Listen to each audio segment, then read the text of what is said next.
ദൈവത്തിരുനാമം മഹത്വപ്പെടുമാറാകട്ടെ.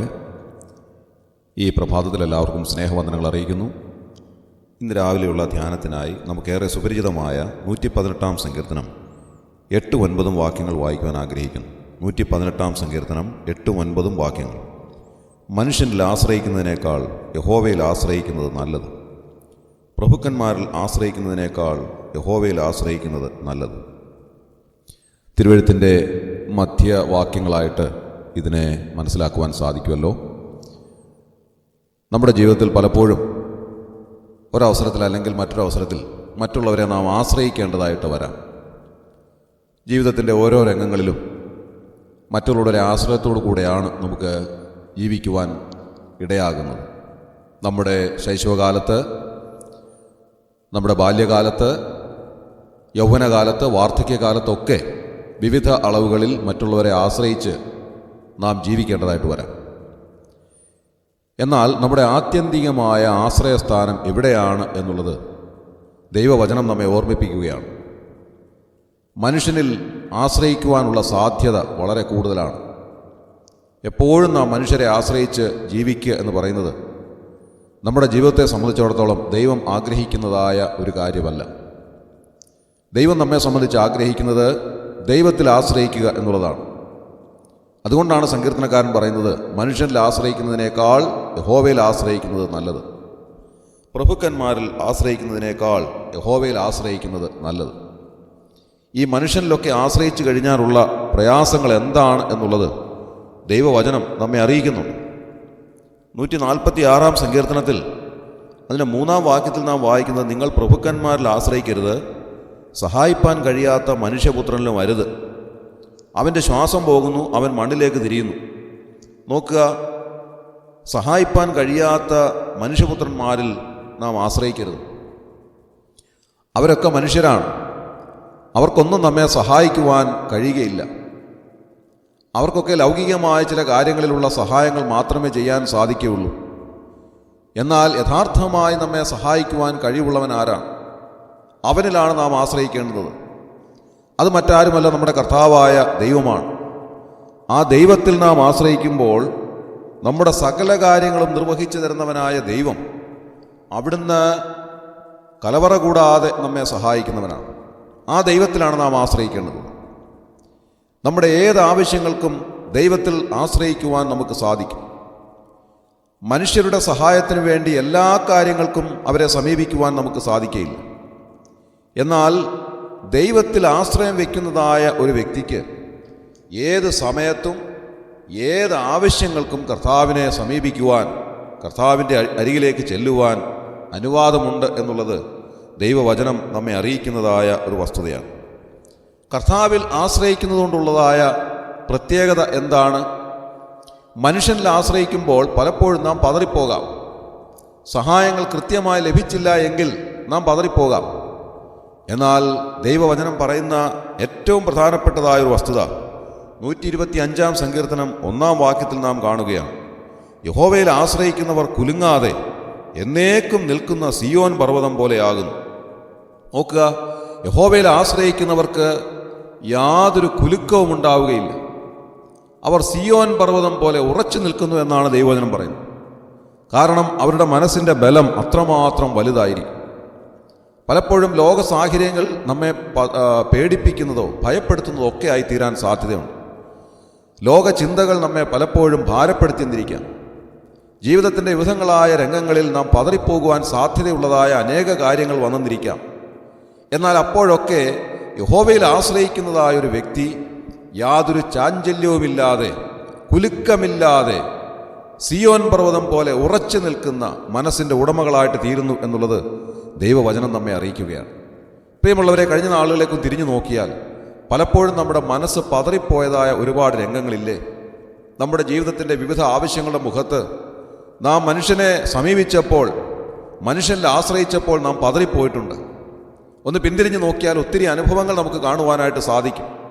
ആശ്രയസ്ഥാനങ്ങളില്ലാതെ നാം വിഷമിച്ചതായ സമയങ്ങൾ, രോഗത്തിൻ്റെ കാഠിന്യം വർദ്ധിച്ചപ്പോഴോ, ജീവിതത്തിൻ്റെ മറ്റ് പ്രയാസങ്ങൾ വർദ്ധിച്ചു വന്നപ്പോഴോ, ഏകരാണെന്ന് തോന്നിയപ്പോഴോ, സമാധാനമില്ലാതെ ഇരുന്നപ്പോഴോ, പ്രതിസന്ധികളുടെ മുൻപിൽ അകപ്പെട്ടപ്പോഴോ ഒക്കെ നാം പലരിലും ആശ്രയിച്ചിട്ടുണ്ടാകാം.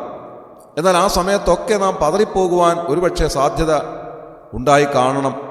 എന്നാൽ ദൈവവചനം പറയുന്നു, നീ കർത്താവിൽ ആശ്രയിക്കുന്നുവെങ്കിൽ നീ കുലുങ്ങാതെ എന്നേക്ക് നിൽക്കുന്ന സിയോൻ പർവ്വതം പോലെ ഉറച്ചു നിൽക്കുവാൻ സാധിക്കും. അതുകൊണ്ടാണ് സങ്കീർത്തനത്തിൽ നാം വായിക്കുന്നത്, നിന്റെ കാൽ വഴുതുവാൻ അവൻ സമ്മതിക്കുകയില്ല. മനുഷ്യരിൽ ആശ്രയിക്കുന്നതായ ഒരു വ്യക്തിയുടെ കാൽ പലപ്പോഴും വഴുതിപ്പോകാനുള്ള സാധ്യതയുണ്ട്. എന്നാൽ ദൈവത്തിൽ ആശ്രയിക്കുന്നതായ ഒരു വ്യക്തിയുടെ കാൽ ഒരിക്കലും വഴുതിപ്പോകുവാൻ കർത്താവ് സമ്മതിക്കുന്നില്ല എന്ന് കാണുവാനായിട്ട് സാധിക്കും. അതുകൊണ്ട് പ്രിയമുള്ളവരെ, നമുക്ക് കർത്താവിൽ ആശ്രയിക്കാം, ദൈവത്തിൽ ആശ്രയിക്കാം. യിരെമ്യാ പ്രവചനത്തിൽ 17-ാം അധ്യായത്തിൽ 5 മുതലുള്ള വാക്യങ്ങൾ നാം വായിക്കുമ്പോൾ ഇങ്ങനെയാണ് കാണുന്നത്: മനുഷ്യനിൽ ആശ്രയിച്ച് ജഡത്തെ തൻ്റെ ഭുജമാക്കി ഹൃദയം കൊണ്ട് യഹോവയെ വിട്ടുമാറുന്ന മനുഷ്യൻ ശപിക്കപ്പെട്ടവൻ. അവൻ മരുഭൂമിയിലെ ചൂരച്ചെടി പോലെയാകും. നന്മ വരുമ്പോൾ അതിനെ കാണാതെ മരുഭൂമിയിലെ വരണ്ട പ്രദേശങ്ങളിലും നിവാസികളില്ലാത്ത ഊർനിലത്തിലും പാർക്കും. യഹോവയിൽ ആശ്രയിക്കുകയും യഹോവ തന്നെ ആശ്രയമായിരിക്കുകയും ചെയ്യുന്ന മനുഷ്യൻ ഭാഗ്യവാൻ. അവൻ വെള്ളത്തിനരികെ നട്ടിരിക്കുന്നതും ആറ്റരികെ വേരൂന്നിയിരിക്കുന്നതുമായ വൃക്ഷം പോലെയാകും. ഉഷ്ണം തട്ടുമ്പോൾ അത് പേടിക്കയില്ല. അതിൻ്റെ ഇല പച്ചയായിരിക്കും. വരൾച്ചയുള്ള കാലത്തും വാട്ടം തട്ടാതെ ഫലം കായ്ച്ചുകൊണ്ടിരിക്കും. നോക്കുക, യഹോവയിൽ ആശ്രയിക്കുന്നവർക്കുള്ളതായ പ്രത്യേകതയാണ് ഇവിടെ കാണുന്നത്. ജീവിതത്തിലെ ഏത് അനുഭവങ്ങളുടെ മുഖത്തും യഹോവയിൽ ആശ്രയിക്കുന്നതായ ഒരു വ്യക്തി എങ്ങനെയായിരിക്കുമെന്നാണ് പറയുന്നത്? വെള്ളത്തിനരികെ നട്ടിരിക്കുന്നതും ആറ്റരികെ വേരൂന്നിയിരിക്കുന്നതുമായ വൃക്ഷം പോലെയാകും. ഉഷ്ണം തട്ടുമ്പോൾ അത് പേടിക്കയില്ല. അതിൻ്റെ ഇല പച്ചയായിരിക്കും. വരൾച്ചയുള്ള കാലത്തും വാട്ടം തട്ടാതെ ഫലം കായ്ച്ചുകൊണ്ടിരിക്കും. നോക്കണം, യഹോവയിൽ ആശ്രയിക്കുന്നവർക്കുള്ളതായ ഒരു പ്രത്യേകതയാണ് അവിടെ കാണുന്നത്. ജീവിതത്തിലെ ഭാരങ്ങളോ പ്രയാസങ്ങളോ വരുമ്പോൾ പച്ചയായിരിക്കുന്ന, തളർത്തിരിക്കുന്നതായ ഒരു വൃക്ഷം പോലെ അത് നിലനിൽക്കുന്നു എന്നുള്ളത് ദൈവവചനം നമ്മെ അറിയിക്കുകയാണ്. ഇന്ന് രാവിലെ പ്രിയമുള്ളവരെ, ഈ കർത്താവിൽ നമുക്ക് ആശ്രയിക്കാം. കർത്താവ് നമ്മെ സഹായിക്കുന്നവനായ ദൈവമാണ്. നാം 121-ാം സങ്കീർത്തനത്തിൽ വായിക്കുന്നത്, ഞാൻ എൻ്റെ കണ്ണ് പർവ്വതങ്ങളിലേക്ക് ഉയർത്തുന്നു, എനിക്ക് സഹായം എവിടെ നിന്ന് വരും? എൻ്റെ സഹായം ആകാശത്തെയും ഭൂമിയെയും ഉണ്ടാക്കി യഹോവയിൽ നിന്ന് വരുന്നു എന്നാണ് അവിടെ എഴുതിയിരിക്കുന്നത്. അതുകൊണ്ട് സഹായിപ്പാൻ കഴിവുള്ളവനായ ദൈവത്തിൽ ഇന്ന് രാവിലെ നാം ആശ്രയിക്കുക. ആ കർത്താവാണ് നമ്മെ സഹായിക്കുന്നത്. ആ കർത്താവാണ് നമ്മെ സഹായിക്കുവാൻ കഴിവുള്ളവൻ. മനുഷ്യരുടെ സഹായമൊക്കെ വ്യർത്ഥമാണെന്നാണ് ദൈവവചനം നമ്മെ ഓർമ്മിപ്പിക്കുന്നത്. അതുകൊണ്ട് ഇന്ന് രാവിലെ നമ്മെ സഹായിപ്പാൻ കഴിവുള്ളവനായ ആ കർത്താവിൽ ആശ്രയിക്കുക. ആകാശത്തെയും ഭൂമിയെയും സകല ചരാചരങ്ങളെയും ഉളവാക്കിയവനായ ദൈവത്തിൽ നാം ആശ്രയിക്കുക. ആ കർത്താവിന് മാത്രമേ നമ്മെ സഹായിക്കുവാൻ കഴിയുകയുള്ളൂ. മനുഷ്യരുടെ സഹായമെല്ലാം താൽക്കാലികങ്ങളാണ്. അതെല്ലാം പരിധികളുള്ളതും പരിമിതികളുള്ളതുമാണ്. എന്നാൽ കലവറ കൂടാതെ നമ്മെ സഹായിപ്പാൻ കഴിവുള്ള കർത്താവിൽ നാം ആശ്രയിക്കുക. ഇന്നത്തെ ദിവസം നമുക്ക് കർത്താവിൽ ആശ്രയിച്ച് നമ്മുടെ ആവശ്യങ്ങൾ കർത്താവിനോട് അറിയിക്കാം. നമ്മുടെ ആവശ്യങ്ങൾ സ്തോത്രത്തോടെ അറിയിക്കുമ്പോൾ കർത്താവ് നമുക്ക് വേണ്ടി അത്ഭുതകരമായ വാതിലുകളെ തുറക്കുന്നവനാണ്. സ്വർഗത്തിൻ്റെ സഹായം നമുക്ക് വേണ്ടി അയക്കുന്നവനാണ്.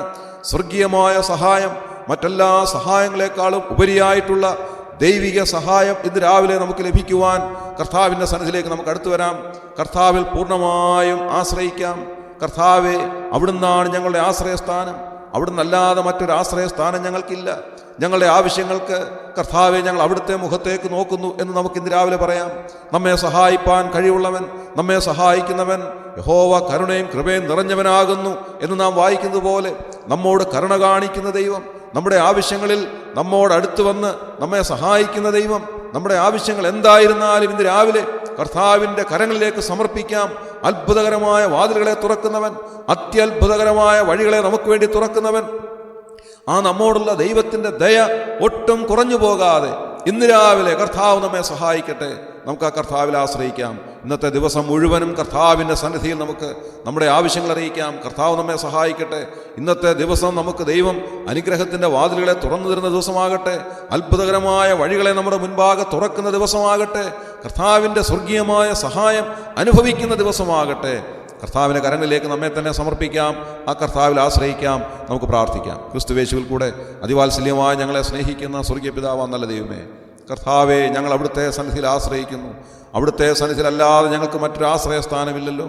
മനുഷ്യരിൽ ആശ്രയിക്കുന്നതിനേക്കാൾ യഹോവയിൽ ആശ്രയിക്കുന്നത് നല്ലതെന്ന് ഞങ്ങൾ വായിക്കുന്നു. പ്രഭുക്കന്മാരിൽ ആശ്രയിക്കുന്നതിനേക്കാൾ യഹോവയിൽ ആശ്രയിക്കുന്നത് നല്ലത്. കർത്താവെ, ഇന്ന് രാവിലെ ഞങ്ങൾ അവിടുത്തെ കരങ്ങളിൽ ആശ്രയിക്കുന്നു. ഞങ്ങളെ സഹായിപ്പാൻ കഴിവുള്ളവൻ അവിടുന്ന് മാത്രമാണ് ഞങ്ങൾ വിശ്വസിക്കുന്നു. ഞങ്ങളെ സഹായിക്കുന്ന ഏക സത്യ ദൈവം, ഞങ്ങളുടെ നിത്യപിതാവ് അവിടുന്ന് ആകയാൽ ഞങ്ങൾ നന്ദിയോടെ സ്തോത്രം ചെയ്യുന്നു. ഞങ്ങളുടെ സകല ആവശ്യങ്ങളും ഇന്ന് രാവിലെ അവിടുത്തെ കരങ്ങളിൽ ഏൽപ്പിക്കുകയാണ്. കർത്താവെ, അവിടുന്ന് ഞങ്ങളെ സഹായിക്കണമേ.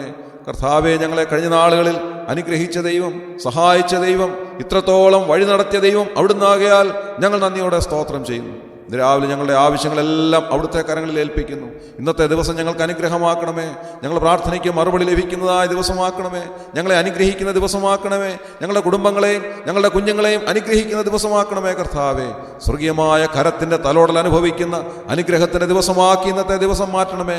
പുത്രൻ്റെ നാമത്തിൽ അപേക്ഷിക്കുമ്പോൾ ഞങ്ങൾക്കെല്ലാം ചെയ്തു തരാമെന്ന് അരുളി ചെയ്ത കർത്താവെ, രാവിലെ പുത്രൻ്റെ നാമത്തിൽ ഞങ്ങളുടെ ആവശ്യങ്ങൾ അവിടുത്തെ മുൻപാകെ ഞങ്ങൾ സമർപ്പിക്കുകയാണ്. അവിടെ ഞങ്ങളെ അനുഗ്രഹിച്ചാട്ടെ, സഹായിച്ചാട്ടെ, അവിടുന്ന് വഴി നടത്തിയാട്ടെ, അവിടുത്തെ സ്വർഗീയമായ കരം ഞങ്ങൾക്ക് വേണ്ടി ഉയർത്തിയാട്ടെ. അവിടുന്ന് അങ്ങനെ ചെയ്തിരിക്കാൻ ഞങ്ങൾ നന്ദി പറയുന്നു. ഞങ്ങളുടെ കർത്താവ് രക്ഷിതാവുമായ യേശു ക്രിസ്തുവിന്റെ വിലയേറിയ നാമത്തിൽ താഴ്മയായി യാചിക്കുന്നു. കൃപയുണ്ടായി കേൾക്കുമാറാകണം. സ്വർഗീയ നല്ല പിതാവേ, ആമേൻ.